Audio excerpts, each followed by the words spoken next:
kulanti wacan oo wanaagsan saaxiibayaal waxaad ku soo dhawaataan muuqaal cusub aan kaga hadli doono kooxda kubadda cagta Barcelona. Hadaa janaalka baarka 252 ku cusub tahay subscribe saaro si ay ku soo gaaraan muuqaalin soo socda. Muuqaalkan shirgareeya mahadsanidin soo dhawaada saaxiibayaal fiid wanaagsan meel kasta aad joogtaan. Waqtiga uu Mabis Debay oo ku soo biiri doono Barcelona ayaa la xaqiijiyay. Madaxweynaha kooxda Lyon Jean-Michel Olios ayaa xaqiijiyay in uu aaminsan yahay xidiga garabka ugu ciyaara kooxdiisa Debay uu suuqa January ku biiri doono kooxda Barcelona. Xidiga garabka ugu ciyaara Debay ayaa si weyn loo xiriirinayay kooxda Barcelona in lagu guda jiray suuqii xagaagii la soo dhaafay, laakiin Barcelona ayaa ku fashilantay inay dhameystirto xidiga sabab la xiriira in Barcelona ay awood u weeday inay bixiso lacagtii Lyon ku iibinaysay xidiga. Madaxweynaha Lyon Jean-Michel Olios oo arintaas ka hadlaya ayaa yiri Debay wuxuu niyad jabsan yahay, laakiin Lyon kama niyad jabsana. waxa uu ka niyad jabsan yahay Barcelona. wuxuu sameyn doonaa wax walba oo suuragal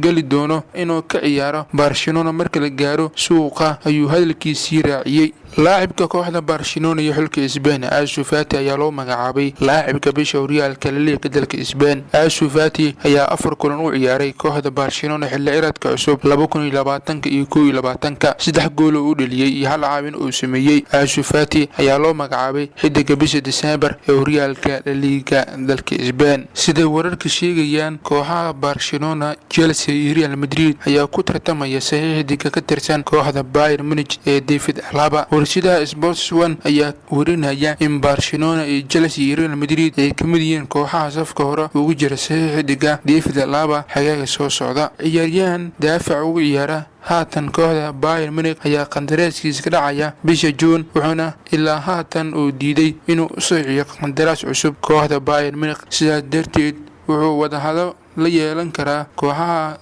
doonaya bisha Janaayo bilowgooda si uu ugala hadlo heshiis bilaash ah. taageere aragtidaada waad ka soo dhiibi kartaa. Barcelona ma ku guuleysan kartaa saxiixdiga David Alaba, kaasoo 3 kooxood isku haystaan in la soo wareegaan. Barcelona ayaa horkacaysa, labaad waxaa ku jirta kooxda Chelsea, saddexaadna waxaa ku jirta kooxda Real Madrid. aragtidaada waad ka soo dhiibi kartaa. Barcelona ma ku guuleysan kartaa saxiixdiga reer Austria iyo kooxda Bayern Munich David Alaba. waad ku mahadsantihiin daawashada muuqaalkan. inta muuqaalka xiga isku arki doono, sidaas iyo nabadgelyo.